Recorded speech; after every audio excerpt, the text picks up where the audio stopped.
రాజకీయ నాయకులు. నంద్యాల జిల్లా జూపాడు బంగ్లా జాతీయ రహదారి వద్ద పోతిరెడ్డిపాడు హెడ్ రెగ్యులేటర్ను సందర్శించేందుకు వెళ్తున్న మాజీ మంత్రి సింగిరెడ్డి నిరంజన్ రెడ్డిని ఏపీ పోలీసులు అడ్డుకున్నారు. అనంతరం ఆయన మాట్లాడుతూ తెలంగాణ నీటి హక్కుల విషయంలో రాష్ట్ర ప్రభుత్వం విఫలమైందని ఆరోపించారు. కృష్ణా జలాల వినియోగంపై వాస్తవాలను ప్రజలకు తెలియజేసేందుకే వచ్చామని తెలిపారు. రైతులకు సాగునీరు అందించే విషయంలో నిర్లక్ష్యం జరుగుతుందని విమర్శిస్తూ తమను అడ్డుకోవడం ప్రజాస్వామ్యానికి విరుద్ధమని పేర్కొన్నారు.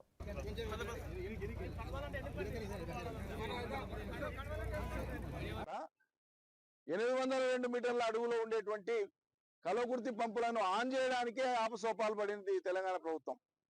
10 సార్లు మేము ఒత్తిడి పెట్టి, రైతాంగం తరఫున ఒత్తిడి పెట్టి, రైతులంతా ఒత్తిడి పెడితే గత 20 రోజులుగా వరద వస్తున్నా కూడా మూలుగుతూ పెడతా ఉంది.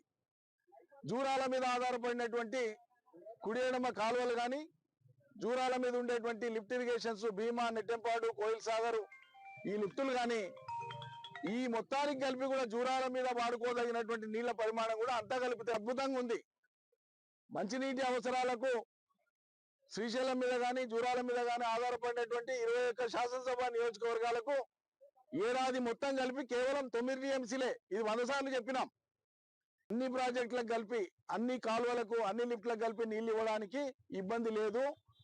ఎగువ నుంచి ఈ రోజు నారాయణపూర్ అల్మట్టి నుంచి నీళ్లు ఆగిపోతే కూడా జూరాలకు వచ్చేటువంటి రీజనరేటెడ్ వాటర్స్ అంటాం. నారాయణపూర్ అలమట్టి ప్రాంతాల్లో కర్ణాటక 17,30,000 ఎకరాల ఆయకట్టు ఇవాళ సాగవుతుంది కర్ణాటకలో.